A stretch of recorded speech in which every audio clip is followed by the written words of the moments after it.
Hey, what's going on, guys? TalkNorwichCity here, back for my deadline day review. Yes, deadline day has been and gone, and a lot of deals have been done. If you watched my breakfast with TNC this morning, I said I was expecting a busy deadline day, and most of the deals I spoke about this morning went through, and most of the rumours I said that wouldn't happen didn't happen. So I guess it was a decent little video this morning. Anyway, let's get straight into the deals that have been done then. Let's start with the outs. First, Carlton Morris has gone to Rotherham, Sergey Callas has gone to Brentford, and Robbie Brady has gone to Burnley. That, of course, adds to Martin Olsson going to Swansea earlier on in the transfer window. Let's start with the loan deal then. Carlton Morris going to Rotherham.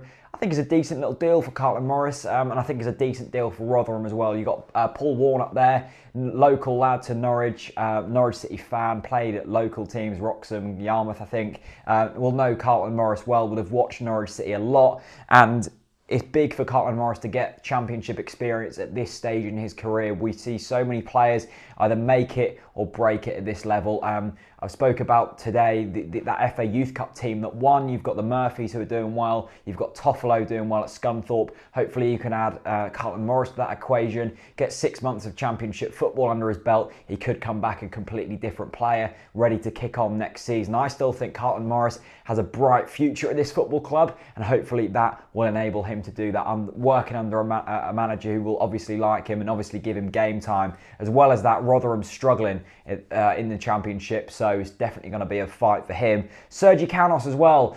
Mixed kind of feelings on this one. Myself, I'm not too fussed about it. I know a lot of Norwich City fans are a bit disappointed, and I can kind of understand why. We brought him in the summer, so much kind of prospect about him. 19 years old, played, sort of come through the academy at Liverpool, done fantastically well at Brentford. We got hold of him for a decent price, and we kind of expected him to kick on, but the emergence of Jacob Murphy and the way he's kicked on, Sergey Callas hasn't really had a chance. And when you don't give a chance to a 19-year-old player, you know, that's when you start to stunt your growth. And unfortunately for Sergey Callas, it just hasn't worked out here. He's behind Maddison, both Murphys, Naismith, Pritchard, Wes. He was behind Brady. He'll now, or would have been behind Wilfshire now. We'll get onto it in a minute. So for me, Sergey Callas, if we were at a stage where we were financially sound, had a lot of money in the bank, you can kind of keep hold of Sergey Callas, maybe loan him out. But when you've got a club coming in, offering £2.5 to £3 million for a player who isn't playing,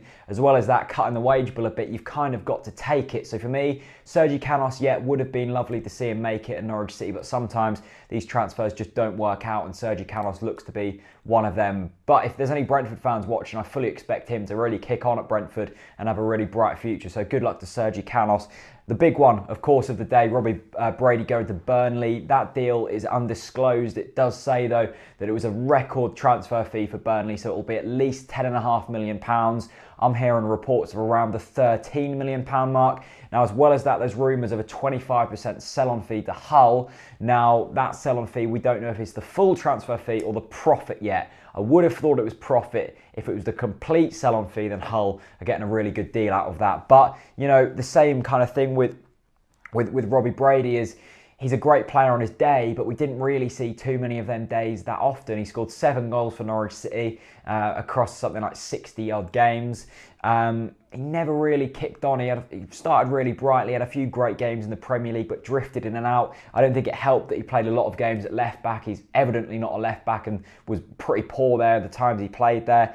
As well as that, was his heart really in it at Norwich City? Did he really want to be playing championship football? I'm not so sure. Look, Robbie Brady is a top draw player, and it would have been good to carry on with his kind of quality in the squad. But once again, like Sergey Callas, when that kind of money is being put on the table for Norwich City, you've kind of got to take it. Robbie Brady didn't really want to be here. He wants to be in the Premier League. He gets that at Burnley. Once again, cuts one of the top earners off the wage bill, and it just eases the kind of financial situation a little bit. Brady will do well at Burnley. We get a wad of cash out of it. That's not too bad. Now let's talk about the ins, the ones that we all care about then. Mitchell Dijks was the first one to be confirmed. He came in from Ajax. First of all, he turned us down for a permanent move. He went away, he came back. We decided to get him on a loan move. 6-month loan deal until the end of the season with the option of a permanent deal if we do get promotion. For me, this is an interesting deal actually. An Ajax player, really, really decent, 6'4", big lad is Mitchell Dijks.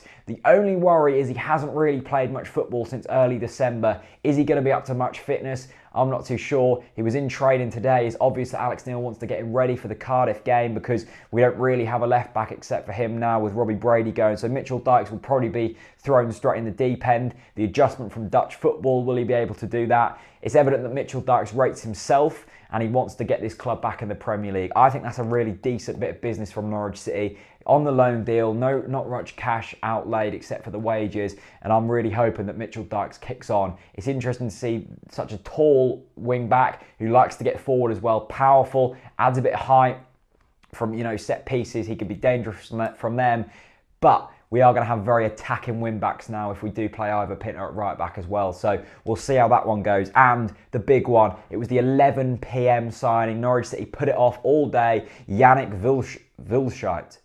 I'm going to have an absolute joy pronouncing this name. I think it's Vilshut.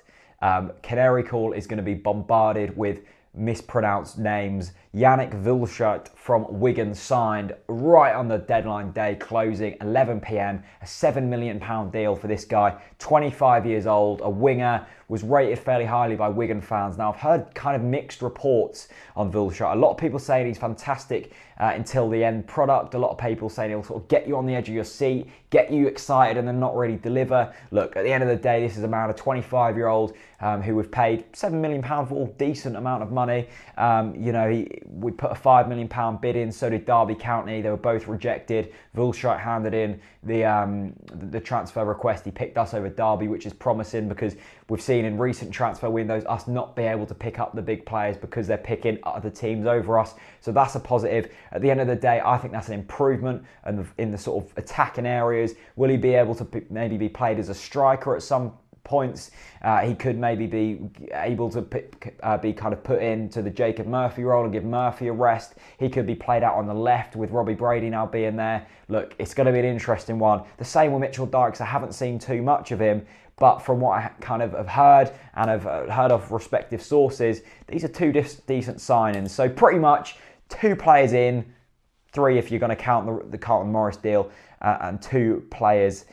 So 2 in, 2 out, and then the loan deal for Carlton Morris. As well as that, you had Martin Olsson, who was sold to Swansea earlier on in the transfer window. Pretty much cooped about £20 million, spent about £13 million in the kitty for Delia and Jez Moxey to do whatever you want with. Anyway, I'm fairly happy with this. Cardiff on Saturday. We've got loads of content coming this week. I want to know what you guys think about these signings. Leave it down in the comment section. Hit subscribe, hit like, and a big thanks for watching. Thanks very much for watching, and peace out. Once upon a time, a fairy tale.